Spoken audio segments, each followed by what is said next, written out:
Hello दोस्तों, नमस्कार। आप सभी का हमारे YouTube चैनल में स्वागत है। आज का जो हमारा वीडियो है वो काफ़ी हेल्पफुल है। आज हम लोग वीडियो में देखेंगे मॉडल पेपर 12वीं कक्षा के अर्थशास्त्र का, राइट ना। और वीडियो अपलोड हमने कर दिया है, आई होप आपने देखा होगा उनको, है ना। जो साइंस वाले बच्चे हैं उनके लिए भी हमने वीडियो अपलोड कर दिए हैं, है ना। तो जो आपका हिंदी विषय है और जो आपका इंग्लिश है वो तो कॉमन रहते हैं सभी के लिए। तो वो पेपर आप जाके जरूर देखें, उस वीडियो को जाके आप जरूर देखें। मॉडल पेपर है। मॉडल पेपर कहने का मतलब एक तरह से आपको आइडिया हो जाएगा मोटी मोटा, और एक तरह से यहीं से जो प्रश्न होगा वो आपको देखने के लिए मिलेगा। 50-55% चीजें आपको देखने के लिए मिलेगा। इतना अगर चीज अगर आप पढ़ लेते हैं, क्योंकि एक बात मैं आपको बताना चाहूंगा, हर व्यक्ति जो व्यक्ति पढ़ना स्टार्ट नहीं किए हैं ठीक से अभी, और अगर हम पेपर का टाइम देखें तो मुश्किल से आपका जो पेपर है 25-28 दिन बचा हुआ है। आज तो 1 तारीख हो ही गया है ना। मार्च में आपका पेपर है, फर्स्ट वीक में। मोटी मोटा देखें तो आपका 25-26 दिन बचा हुआ है समय, है ना। तो इतने कम समय में हम तैयारी कैसे करें? नो डाउट आप कर सकते हैं, अगर आप चाहें तो अच्छा से स्कोर कर सकते हैं। इसके लिए आपको 3 महीना के लायक आपको स्मार्ट वर्क मेहनत करना पड़ेगा, तब आप अच्छे नंबर ला सकते हैं। ऐसा भी नहीं हो सकता कि आपने कुछ भी नहीं पढ़ा है और 1-1.5 महीना की तैयारी में, 1 महीना की तैयारी में आप कुछ नहीं कर सकते। बहुत कुछ कर सकते हैं, भरोसा करिए खुद के ऊपर। आपको धूम मचा के मेहनत करना पड़ेगा, तब आप अच्छे नंबर ला सकते हैं। तो आज का जो वीडियो है वो बहुत ज्यादा इंपॉर्टेंट है। 12वीं कक्षा के अर्थशास्त्र के मॉडल पेपर को हम लोग आज देखेंगे। अगर चैनल में नए आए हैं फ्रेंड, तो चैनल को जाके सब्सक्राइब कर लेना, ताकि इस तरह के जो भी इंपॉर्टेंट वीडियो रहेगा वो आप सभी को मिलता रहेगा, राइट ना। क्योंकि ये वीडियो ना केवल आपका 9, 10, 11, 12 में काम आएगा, बल्कि ऊपर क्लास में भी काम आएगा। जैसे ही आप कॉलेज पढ़ेंगे, बीए बीएससी पढ़ेंगे, उस सभी चीज पर वीडियो अपलोड हो चुके हैं अभी तक। और आगे भविष्य में वीडियो डेली अपलोड हो रहे हैं, मतलब स्टूडेंट की हित के लिए सारा काम चल रहा है। तो नो डाउट ये वीडियो भविष्य में भी आपका हेल्प करेगा, मतलब मेरा चैनल, और अभी तो हेल्प करेगा ही करेगा, राइट ना। तो ये पूरा चीजों को आप समझिएगा, और जो आपकी किताब है उनको आप देखिएगा अच्छे से। और यहाँ से एग्जाम में बहुत सारी चीज देखने के लिए मिलेंगे। इनके 4 सेट हैं। अगर बच्चों हमारे चैनल में अगर जुड़ रहे हैं, है ना, तो चैनल को आप लाइक करना मत भूलिएगा, ठीक है। आप मेरे चैनल में जो भी अच्छा लगेगा आपको, लाइक कमेंट आप जरूर कर दीजिएगा, ताकि हमको भी काफी अच्छा लगेगा। और चैनल को सब्सक्राइब तो आप जरूर कर लेना, ठीक है। देखिए, ये ब्लूप्रिंट तो आप पढ़ लिए होंगे, देख लिए होंगे, कोई दिक्कत नहीं है इसमें, आप एक नज़र देख सकते हैं। सारा चीज लिखा हुआ है, इकाई विषय वस्तु लिखा हुआ है, आवंटित अंक लिखा गया है, और कितना कितना नंबर का यहाँ कितना प्रश्न आना है वो भी यहाँ पर दिया गया है।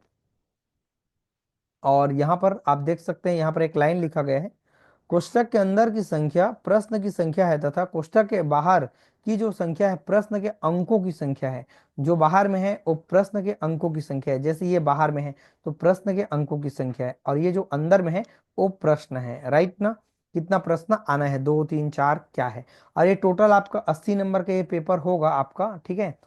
ये देखिए, ये टोटल आपका 80 नंबर का ये पेपर है। आप जानते होंगे अर्थशास्त्र बहुत अच्छा लगता है। मैंने कॉलेज पर भी ये सारे वीडियो अपलोड कर दिए हैं, इकोनॉमिक, आपका हिस्ट्री, बाकी सभी विषय पर, राइट ना। क्योंकि हमको हर विषय पढ़ना बहुत अच्छा लगता है, तो हमारा इंटरेस्ट है, इसलिए हम काम कर रहे हैं। और नो डाउट आपके लिए काफी अच्छा लगेगा, देखते जाइए आप ध्यान से। मैं थोड़ा थोड़ा आपको बताते जाऊंगा। ये पहला सेट है इनका, मॉडल पेपर इनका पहला ये सेट है, सेट पहला है, 4 सेट में है ये। चारों सेट में अगर जितना प्रश्न है 26-25 जो भी अगर तैयारी कर लेते हैं, तो 25 चौक कितना हो जाएगा, 100 प्रश्न आपका रेडी हो जाएगा। तो सोचिए कितना अच्छा बात होगा। 100 प्रश्न में एक बात और मैं आपको बताना चाहूंगा, कि अगर मान लीजिए जो सवाल है कहीं बाहर से अगर आ जाते हैं, तो वहां आपको परेशान नहीं होना है। उनसे रिलेटेड चीजों को आपको लिख के आना है। क्योंकि आपके जो नंबर मिलने वाला है, अगर आप कुछ भी नहीं लिखे हैं तो कोरा पेज में कोई इंसान आपको नंबर नहीं दे सकता। लेकिन अगर आपने उससे रिलेटेड चीजों को लिखा है, तो नो डाउट आपको 6 नंबर की जगह कम से कम 3 नंबर तो आपको देंगे। इस हिसाब से अगर आप देखें, तो जो नहीं पढ़े मैं उनके लिए बात कर रहा हूँ, तो ये पासिंग मार्क भी अच्छा हो जाएगा। तो नो डाउट ये वीडियो आपके लिए काफी मददगार होगा, दर्द की दवा की तरह काम करेगा। और यही सभी प्रश्न को एक बार जरूर आप पढ़ें, ये बहुत ज्यादा इंपॉर्टेंट प्रश्न है। और इनको हर बच्चे को पढ़ना चाहिए, जो भी आपके फ्रेंड होंगे उनको भी आप जरूर शेयर कर दीजिएगा, है ना। तो काफी अच्छा लगेगा, आप शेयर करते रहिएगा, है ना। देखते हैं। गिफिन वस्तु क्या चीज होती है? देखिए, गिफिन वस्तु क्या चीज होती है, पढ़ते हैं। गिफिन वस्तु वह वस्तु होती है जिनकी मांग उपभोक्ता की आय बढ़ाने से घट जाती है तथा आय में कमी आने पर इन वस्तुओं की मांग बढ़ जाती है, जैसे कि मोटा अनाज, मोटा कपड़ा आदि। तो ये क्या होते हैं? जैसे जैसे जिसकी मांग उपभोक्ता की आय बढ़ाने से क्या हो जाती है? घट जाती है। तो इसे हम लोग क्या कहेंगे?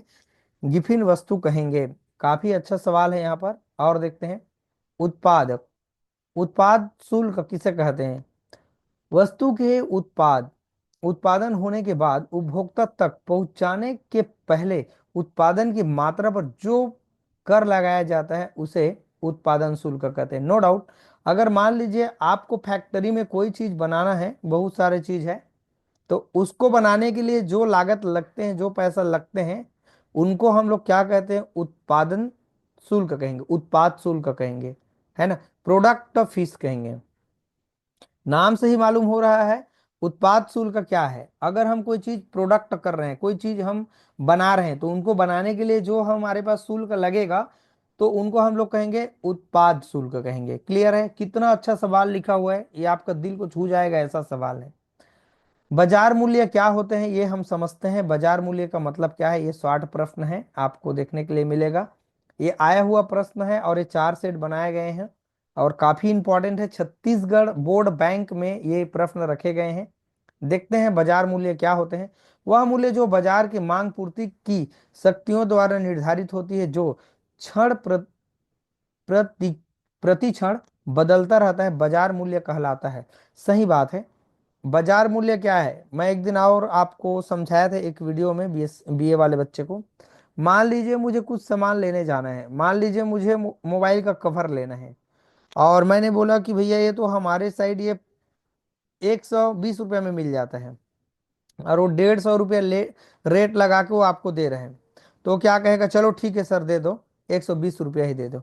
कोई व्यक्ति और जाएगा, कहेगा कि इसका तो रेट 150 रुपया है। तो कोई व्यक्ति कहेगा भैया ये तो हमारे साइड में 110 रुपये में मिल जाता है, चलो ठीक है 110 रुपये दे दो आपके लिए, चलो ठीक। ये बाजार का जो मूल्य होता है, रेट होता है, ग्राहक और बेचने और लेने वाले के बीच में जो मूल्य लगता है, और जिस हिसाब से उनको लगता है कि मुझे ले लेना चाहिए, और देने वाला को भी लगता है, बाजार में जो दुकानदार है उनको लगता है मुझे दे देना चाहिए। तो ये रेट कम ज्यादा होते रहते हैं हर चीज में, इनको मोल भाव कहते हैं, है ना।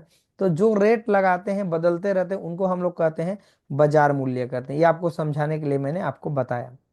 भुगतान संतुलन के चालू खाते की मदों के नाम लिखो। तो ये सब देख सकते हैं आप, ये कोई कठिन चीज नहीं है, काफी अच्छा पेपर है। भारत में करेंसी नोट कौन सा बैंक जारी करता है? तो ये आपका जानते हैं आरबीसीएस, आप जानते हैं, ये भारतीय रिजर्व बैंक। ठीक है, तो ये आप जानते होंगे कि भारतीय रिजर्व बैंक से ही ये सब चीज होता है।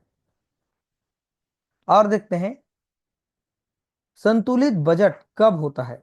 संतुलित बजट कब होता है? तो जब बजट में अनुमानित आगमन एवं व्ययों की राशि समान दिखाई जाती है, तब वो संतुलित बजट हो जाती है। इस तरह से सवाल दिया हुआ है, आगे यहाँ भी देख सकते हैं आप। और क्या प्रश्न दे? ये अथवा प्रश्न है।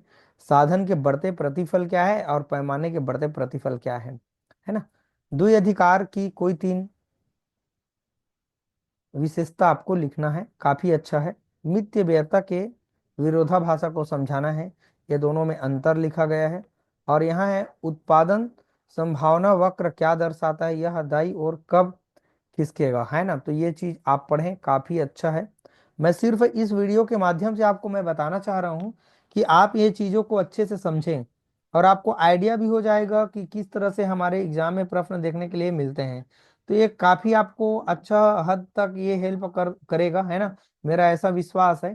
तो इन चीजों को आप अच्छे से करते जाएंगे, नो डाउट आपका अच्छा हो जाएगा। अगला हमारा जो सवाल है, आर्थिक समस्या के उत्पन्न होने के कारणों को बताइए। सबसे बड़ी बात है असीमित आवश्यकता, आवश्यकता बढ़ गए हैं लोगों का। तीव्रता में अंतर, आवश्यकताओं की तीव्रता में अंतर आ गया। और दुर्लभ साधन बढ़ गया है, साधनों का वैकल्पिक प्रयोग है। चुनाव की समस्या है, लोगों को चुनाव करने। और गरीबी भी एक आर्थिक समस्या के कारण है। ठीक है, तो ये भी आप देख पा रहे हैं, मतलब काफी चीज है जो आपके लिए आर्थिक समस्या के बहुत सारे कारण है। परिवार का बढ़ना भी आर्थिक समस्या के कारण है ना। तो बहुत सारे चीज है जो ये बताते हैं कि आर्थिक समस्या किन किन कारणों से हो सकते हैं, राइट ना। तो इतना बच्चों आपको समझ में आ रहा होगा। अगर वीडियो अच्छा लग रहा होगा तो आप कमेंट तो कर ही सकते हैं। बताइए, आप वीडियो देख रहे हैं, लाइक भी नहीं कर रहे हैं, कैसे स्टूडेंट हैं आप, अच्छा नहीं लगेगा हमको, राइट ना। तो ये तो आपको करना ही करना है, लाइक तो आपको करना ही करना है, ठीक है। ऐसा नहीं हो सकता कि आपको वीडियो से कुछ समझ में नहीं आएगा, अच्छा लगेगा, सब्र करना पड़ेगा, वीडियो को लास्ट तक देखना पड़ेगा, तब ना समझेंगे। ऐसा नहीं कि 2 मिनट में आपके पूरे दिमाग में जाके बैठ जाएगा, ऐसा तो हो नहीं सकता। उत्पादन फलन की 4 विशेषता आपको यहाँ पर बताना है। अगला जो सवाल है 14 नंबर का, ये प्रश्न काफी इंपॉर्टेंट है। लागत वक्र यू आकार के क्यों होते हैं बताना है। तो ये बचत है, इनको चीजों को पढ़ना है यहाँ, और उनका आंसर दिया हुआ है, उन्हीं का उत्तर है यहाँ पर। और अगला है यहाँ पर 15 नंबर का जो सवाल है, निम्नलिखित के आधार पर सकल घरेलू उत्पाद तथा सकल राष्ट्रीय उत्पादन की गणना हमको करनी है, ठीक। तो यहाँ पर आप देख पा रहे हैं, ये ज़्यादा आपको नहीं करना है, कोई दिक्कत नहीं है। अगला सवाल है, निम्नलिखित समंकों से आय विधि के द्वारा राष्ट्रीय आय की गणना हमको करनी है। हाँ, ये कर लीजिएगा एक ठो कम से कम। व्यापारिक बैंक के 2 लाभ एवं 2 दोष लिखना है। देखिए, इनके 2 हमारे लाभ हैं यहाँ पर देख रहे हैं, और इनके 2 नुकसान भी है ना, इनके दोष है। एक, पूंजी जमानों का कम होना, और बैंकिंग आदतों का कम होना, ये इनकी कुछ कमी है। अगला हमारा सवाल है अथवा इसका, एक अर्थव्यवस्था में मुद्रा के महत्व को स्पष्ट करिए। तो ये देख सकते हैं कितना अच्छा चीज लिखा गया है यहाँ पर, आप पढ़ेंगे तो आपको मालूम होता जाएगा। मुझे लगता है जो बीए सब्जेक्ट है काफी अच्छा है, हम ध्यान नहीं देते हैं। अगर थोड़ा अच्छा से मेहनत इनको कर दें तो हर व्यक्ति के लिए काफी अच्छा है ये सब्जेक्ट। सरकारी बजट के उद्देश्य को आपको लिखना है। न इसमें कहीं पर डायग्राम आपको नहीं बनाना है, न कुछ और नहीं बनाना है, लेकिन आपको समझ के बस लिखना है, आपके समझ पर आधारित चीजें हैं। तो यहाँ पर आर्थिक विकास है पहला, आर्थिक संसाधन का न्याय उचित आवंटन है, आर्थिक स्थायित्व है, ठीक है। और रोजगार के अवसरों में क्या है, वृद्धि है, आर्थिक समानता है, और सार्वजनिक उपक्रमों का प्रबंधक है। और इसका ये अथवा सवाल है, किसी अर्थव्यवस्था में भुगतान संतुलन का महत्व को बताना है। तो ये आपको देखने के लिए मिला, और इसके अथवा भी सवाल है, आप देख पाए, और इसके महत्व भी है, आपके लिए काफी हेल्पफुल है। और यहाँ पर आप सारे चीज को देख सकते हैं, समझ सकते हैं। ये पूरा प्रश्न इंपॉर्टेंट है, मांग के नियम को चित्र से ही समझाना है, व्याख्या करना है। ये देखिए, आपको ये चीज पढ़ना पड़ेगा, मतलब ये सभी प्रश्न इंपॉर्टेंट है, मैं ये बताना चाह रहा हूँ आपको, है ना। तो ये सभी चीजें का आप करें। उत्पत्ति हास नियम का महत्व को बताना है, ये आपके बीए में भी मिलेंगे, सेम ये प्रश्न है ना।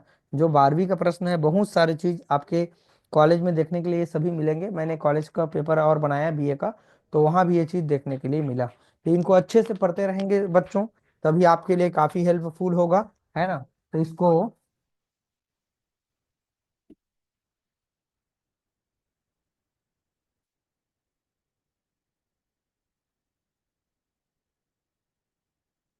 चलिए आगे और देखते हैं। अगला नंबर का जो हमारा प्रश्न है, ये काफी अच्छा लग रहा है, देखिए तो जरा। हाँ, इनको मैंने चिन्ह आपको लगवाया, ये रिकार्डो के लगान सिद्धांत का आधार, ये काफी अच्छा चीज है। क्या पूर्ण प्रतियोगिता काल्पनिक है, कारण बताएंगे आप, कोई क्षय। काफी अच्छा चीज है, हेडिंग आपको बच्चों याद करना है, और हेडिंग आपको अच्छे से लिखना है। देखिए, एक चेकर एक एक तो चेक कभी नहीं करेगा आपका, है ना। आपका लिखावट सही सलामत हो, और वो चीजें लिखे जाने होना चाहिए जो वो मांग रहे हैं। एकदम आपको ए टू जेड ऐसा नहीं करना है, फोटो कॉपी नहीं मारना है। फोटो कॉपी मारने वाले लोग का नंबर कम आ जाता है, क्योंकि समझ के चीजों को लिखे, है ना। रटना नहीं है, आपको समझ के जाना है पेपर, और नो डाउट आप समझ के जाएंगे, आपका पेपर अच्छा जाएगा। 23 नंबर का जो प्रश्न है, राष्ट्रीय संपत्ति से आप क्या समझते हैं, इनके घटक को बताना है। काफी अच्छा है, देख सकते हैं, काफी बढ़िया सवाल है ये। आय व रोजगार के परंपरावादी सिद्धांत की हमें विशेषता बतानी है। राष्ट्रीय आय के मापने की कौन कौन सी विधियां होती है, ये भी आपके लिए काफी इंपॉर्टेंट है। आप देख पा रहे हैं बच्चों, ये पहला हमारा जो सेट है कंप्लीट हो गया। टोटल हमने देखा यहाँ कितना सवाल है हमारे पास, ये आपको दिखाई दे रहा है। टोटल हमारे पास प्रश्न है 24 प्रश्न। ठीक है, 24 के बाद यहाँ पर अथवा करके और दिया है, मतलब कुल मिला के टोटल 24 प्रश्न है। और देखते हैं यहाँ पर सेट नंबर दूसरा है। अब एक को आप समझ गए तो दूसरा आपको नो डाउट समझ में आ जाएगा। उपभोक्ता के बजट सेट क्या होते हैं उनको आपको बताना है। किसी बाजार के फर्म जो कीमत स्वीकार होती है, ये शॉर्ट में आपको पूछे जाएंगे, इसी से आपका ऑब्जेक्टिव बना सकते हैं और इसी से आपका रिक्त स्थान भी बता सकते हैं। विधि ग्राह मुद्रा किसे कहते हैं ये आपको बताना है। तो ये छोटा छोटा सभी प्रश्न आप देख पा रहे हैं स्क्रीन पर, आप पूरा इनको अच्छे से करिए। मेरा यहाँ बताने का उद्देश्य ये है कि आप किस तरह के प्रश्न को फेस करेंगे वो पहले से फेस करके रखिए। अनाड़ी बन के मत जाइए, खिलाड़ी बन के जाइए मेरे बच्चों। तो खिलाड़ी बन के जाएंगे तो आपकी जीत होगी। एक अधिकार की प्रमुख विशेषता को आपको बताना है। ठीक है, तो इनकी कुछ विशेषता है। एकमात्र विक्रेता है, फर्म है, वस्तु की पूर्ति है, और कोई निकट स्थापन वस्तु न होना, नई फर्मों का प्रवेश वर्जित, ये सभी चीज है। आप देख पाए 11 नंबर का प्रश्न है, सीमांत उपभोक्ता प्रवृत्ति किसे कहते हैं, यह किस प्रकार की सीमांत बचत प्रवृत्ति से संबंधित है। ये इसका आंसर ऊपर दिया है ना, उधर ऊपर दिया है, ये ऊपर आपको मिलेगा, ये अथवा करके दिया है ना, तो ये आपको दिखा रहे हैं, ये इसका उत्तर है।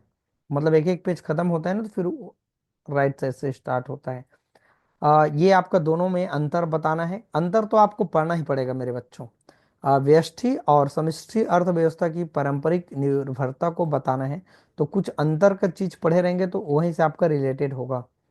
लागत वक्र यू आकार के क्यों होते हैं, इस शायद ऊपर में भी देखे ना, इनको आप जरूर पढ़ें, ये प्रश्न चांसेस है एकदम। यहाँ से आपको देखने के लिए मिलेंगे नो डाउट 50% 60% प्रश्न आपको मिलेंगे, है ना। और इतना पढ़ेंगे तो कैसे नहीं मिलेंगे ये मैं सोचता हूँ। आप खुद के ऊपर भरोसा करें, अगर उनसे रिलेटेड चीज आ रहे हैं तो लिखे ना भाई पेपर, काहे टेंशन ले रहे हैं आप, परेशान होने की जरूरत नहीं है। केंद्रीय सरकार के कर स्रोतों को बताना है। व्यक्तिगत आय है, और निगम कर है, और कस्टम ड्यूटी है, केंद्रीय उत्पाद शुल्क है, संपत्ति का कर है, ये सारा चीज है, आप देख पाए। ठीक है, और इनका उत्तर तो आगे है ना, यही दिखा रहा है, देख सकते हैं। हम्म भुगतान शेष में असंतुलन के कारण हमको बताना है। तो विकास कार्यक्रम है, और जनसंख्या में तीव्र वृद्धि है, मुद्रा स्फीति है, इस तरह के ये कारण है कुछ, है ना। काफी अच्छा है।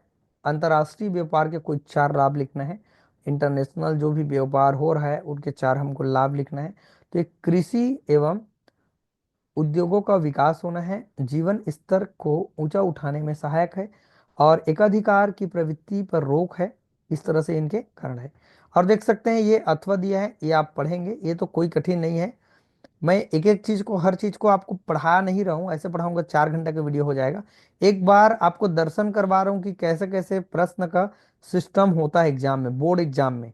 ये कोई मजाक नहीं है, मजाक में पढ़ेगा भी नहीं कोई बच्चा, है ना।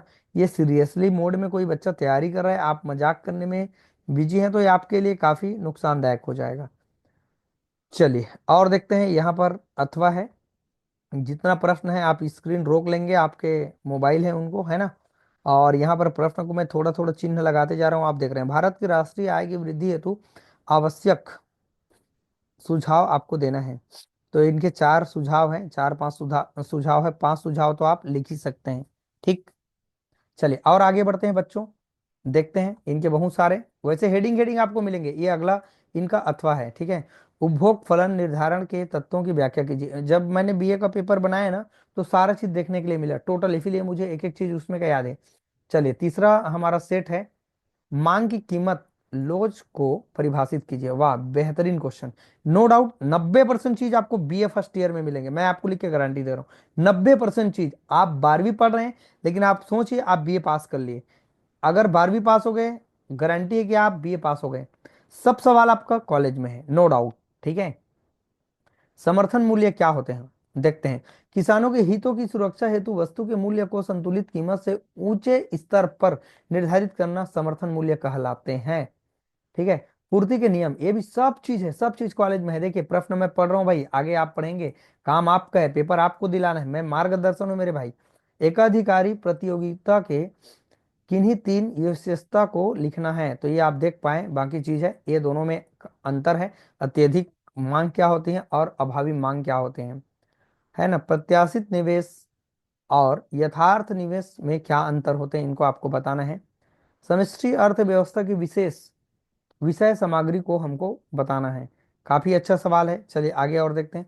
उत्पादन संभावना वक्र की मान्यता क्या होती है, उनको हमको बताना है। दोनों में अंतर आपको बताना है। ये प्रश्न आपका छत्तीसगढ़ बोर्ड प्रश्न बैंक में रखा गया है, इंपॉर्टेंट है। ये कैसे थोड़ा सा जोड़ घटा करने का तरीका है, आपको बताना होगा। ठीक है, देखते हैं। 25,000 रुपया है यहाँ पर, 20,000 रुपया है, 10,000 है, 15,000 है। और यहाँ पर टोटल राष्ट्रीय आय की गणना उत्पादन विधि के अनुसार, जैसे थोड़ा सा नियम कानून है, आप पढ़े होंगे तो आपको मालूम होगा। ठीक है, कोई कठिन नहीं है। बजट के प्रमुख घटक को बताना है। कितना बढ़िया सवाल है। देखिए, ना केवल हम पेपर पास होते हैं बल्कि अपने बुद्धि का विकास करते हैं, अपने जीवन को अच्छा बनाते हैं। और यही सब चीज पढ़े लिखे व्यक्ति की एक अलग पहचान होते हैं। आप पेपर मत पढ़िए, कोई चीज मत करिए, तो आपका बुद्धि का विकास हो ही नहीं सकता। बुद्धि का विकास करना है मेरे बच्चों, तो आपको पढ़ना होगा। और काफी अच्छा चीज है, एक दिन में 5 प्रश्न पढ़ेंगे, निकाल लेंगे पेपर अच्छे नंबर से। केंद्रीय बैंक के रूप में भारतीय रिजर्व बैंक के क्या कार्य है, उसको आपको बताना है। देखिए, नोट बना रहे हैं तो उनका निर्गम भी करना है। ठीक है, सरकार का बैंकर एवं सलाहकार भी है। व्यापारी जो बैंक में नगद कोष ले रहे हैं उनका संरक्षण करना है। ये सारा चीज दिया हुआ है यहाँ पर, और आगे भी है यहाँ पर। बैंकों का बैंक एवं अंतिम ऋण दाता है। तो इस तरह से ये सवाल है, आप काफी अच्छे ढंग से समझे क्या यहाँ पर सवाल दिए हुए हैं। ये सभी प्रश्नों को पढ़ना है, एक भी प्रश्न को आपको छोड़ना नहीं है, अगर आप यहाँ से तैयारी कर रहे हैं तो। अगर आपने कुछ भी नहीं पढ़ा है तो यहीं से पढ़ लीजिए, मेरा सलाह है। आखिर में कुछ नहीं पढ़े हैं तो फेल होना ही होना है, और ये पढ़ लेंगे तो फेल आप हो ही नहीं सकते। ठीक है। मांग की कीमत लोच, लोच का मतलब होता है मूल्य सापेक्षता को मापने की प्रमुख विधि को आपको बताना है। ठीक है, तो यहाँ पर सवाल है, आप देख सकते हैं, काफी अच्छा ये प्रश्न है। उदासीनता वक्रों की विशेषता आपको बतानी है। काफी अच्छा है ये भी सवाल। सब प्रश्न बहुत अच्छा है, पढ़ें इसको, समझे, आपके लिए काफी हेल्प करेगा ये। ठीक है। बाजार के विचारों को प्रभावित करने वाले कारक, मांग, सबसे बड़ी बात मांग है ना। और यहाँ पर आप देख पा रहे हैं, जो सरल लगे उसी को आप पढ़े ना। टिकाऊपन, अगर भाई टिकाऊ रहेगा तभी तो वो चीज को खरीदेगा कोई आदमी। पूर्ति की पर्याप्तता, है ना। और अगला है स्थापन वस्तुओं की उपलब्धि, कीमत की स्थिरता, नमूने एवं ग्रेड की सुविधा, ये सभी चीज है। अगला हमारा अथवा है, पूर्ति में परिवर्तन का संतुलन मूल्य पर क्या प्रभाव पड़ता है, रेखा चित्र बना करके आपको समझाना होगा।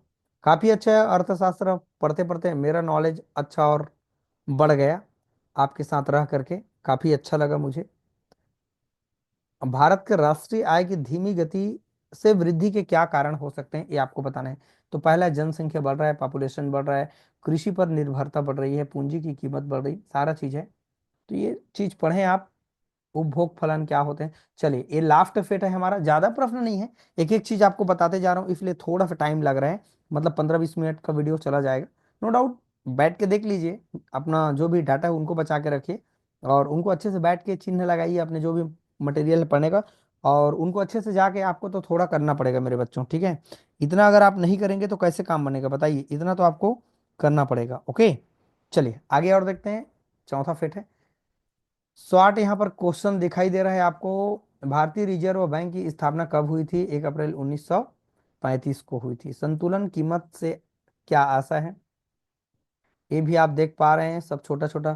पूंजी खाता क्या होता है, पूंजी खाता वह होता है जो एक देश के निवासियों एवं शेष विश्व के निवासियों के द्वारा किए गए उन समस्त सौदों से संबंधित होते हैं जिनमें किसी देश की सरकार और निवासियों की परिसंपत्तियों और दायित्वों में परिवर्तन होता है, उनको हम लोग क्या कहते हैं, पूंजी खाता कहते हैं। चलिए और देखते हैं, औसत उत्पाद क्या होते हैं, है ना, एवरेज प्रोडक्ट। ठीक है, क्या चीज होते हैं, यहां पर आप देख पा रहे हैं। वस्तु विभेद, एकाधिकारी प्रतियोगिता की कसौटी क्या होती है, इनको आपको बताना है। 13वां सवाल काफी इंपॉर्टेंट है। सभी प्रश्न को आप पढ़ें, प्रश्न की ओर आप नजर जरूर दौड़ाएं। मैं स्क्रीन को थोड़ा थोड़ा आपको दिखाते जा रहा हूं बच्चों। दीर्घकालीन सीमांत लागत तथा औसत वक्र कैसे दिखते हैं, ये आपको बताना है। और ये 15 नंबर का जो सवाल है, ये तो हर में दिखाई दे रहा है, हर पेपर में, और एक को समझ गए तो सबको समझ जाएंगे। ये अर्थशास्त्र है तो थोड़ा तो अर्थ को बताएगा, पैसा को बताएगा, नो डाउट। ठीक है बच्चों, तो ये मैंने इनको एकदम क्लियर कर दिया कि कैसे पेपर हमारे पास एग्जाम में देखने के लिए मिलता है। तो इससे एक आपको आइडिया हो जाएगा, नो डाउट ऐसे ही आपका सेट बनेगा पेपर का। ठीक है, और ये ऐसा नहीं कि ये एक बार दावा नहीं कर रहा है, ये तो इतना बार दावा करके बैठा है कि यहाँ से प्रश्न बिल्कुल आने का चांस है। जो बच्चे पास होने लायक नहीं है वो बिल्कुल पास हो ही जाएंगे अगर इनको पढ़ लेते हैं। जो पास नहीं होगा, और जो पढ़ने वाला बच्चा है उनको तो और अच्छा आइडिया हो जाएगा, वो तो एकदम अपने कमर कफ लेगा एकदम। ठीक है, औसत आय एवं सीमांत आय में संबंध को रेखाचित्र द्वारा समझाना है। ठीक है, तो ये हमारा डायग्राम है इनका, जो भी ये अंतर है। अंतर तो बहुत बार पूछा है, नो डाउट एक अंतर आपको देखने के लिए मिलेगा ही मिलेगा। अपूर्ण प्रतियोगिता के कारण आपको लिखना है, यहाँ पर कारण है अपूर्णता के जो भी कारण है, और यह है अंतिम व्यय विधि के घटक कौन कौन से हैं, संक्षेप में समझाना है। मैंने थोड़ा सा स्पीड इसलिए ले क्योंकि ऐसे ही प्रश्न है, हमने पूरा ऊपर में देखा, आपको थोड़ा आइडिया दिखा दिया, और जो पढ़ने वाला बच्चा है वो तो नो डाउट ये प्रश्न देख लिया होगा, आपको अच्छा भी लगा होगा। तो चलिए फ्रेंड, ये पूरा वीडियो हमारा क्या हो जाता है, कंप्लीट हो जाता है। आई होप हमने पूरा इनको समझा, और जो आपका सब्जेक्ट है अर्थशास्त्र, मैंने पूरा उनको अच्छे से बता दिया। आई होप आप सभी को अच्छा लगा होगा, और अगर अच्छा लगा होगा तो बच्चों आप लाइक कमेंट करना जरूर करिएगा, भूलिएगा मत, है ना। और वीडियो में नए आए हैं फ्रेंड तो चैनल को जाके सब्सक्राइब कर लेना, ताकि जो भी इंपॉर्टेंट वीडियो रहेगा वो भविष्य में भी आपको मिलता रहेगा, राइट ना। जरूरी नहीं कि हर बच्चा मेरा नंबर लेके बैठे और पूछे, तो हो सकता है आपको कुछ मिल सकता है, नॉलेज मिल सकता है। और नो डाउट आप मेहनत करते रहिए, जीवन में खुश रहिए, यही हमारा उद्देश्य है, लोगों का मदद करना। आप भी लोगों का मदद करिए और जीवन में खुश रहिए। हमारा सिर्फ उद्देश्य ये है कि छत्तीसगढ़ को आगे बढ़ाना, ठीक है। और अपने जिस भारत माता के लिए हम लोग जिंदा है, उसके लिए हमको काम करना है, और ऐसा काम करना है कि आपका नाम होना चाहिए, ओके। और अच्छे आप भी भविष्य में आगे बढ़िए, ठीक है। चलिए फ्रेंड, वीडियो में और हम लोग देखेंगे अगले विषय को, दूसरा जो सब्जेक्ट रहेगा देखेंगे। अगर और कोई भी सब्जेक्ट के लिए अगर हमको इंपॉर्टेंट प्रश्न निकालना होगा तो आप मुझे बताइएगा, कमेंट करिएगा कि सर इस सब्जेक्ट पर भी इंपॉर्टेंट प्रश्न आप निकाल देंगे तो काफ़ी मदद हो जाएगा। अब आपके पास इतना समय नहीं कि आप मोबाइल पे दिन भर पढ़ें, ठीक है, लेकिन इनको आप चिन्ह लगाएं, बुक से पढ़ें, तब आपका जल्दी कवर होगा। मोबाइल देखेंगे बार बार चीज़ों को तो दूसरा देखते देखते दूसरा हो जाता है, राइट ना। तो ये चीज़ें आपके लिए काफ़ी मुश्किल हो जाएगा पढ़ना। तो नो डाउट आप 20-25 दिन की तैयारी में भी अच्छे नंबर ला सकते हैं। मेहनत के ऊपर आपके पूरे डिपेंड है सारा चीज़, ठीक है। चलिए फ्रेंड, इसके बाद हम लोग जो और अगला सब्जेक्ट रहेगा उसके लिए आप कमेंट करेंगे तो मैं उसके लिए वीडियो बना दूंगा, राइट ना। इतिहास है, जो भी और आपका सब्जेक्ट है उनको मैं आपको एकदम लेके आऊंगा अगले वीडियो में।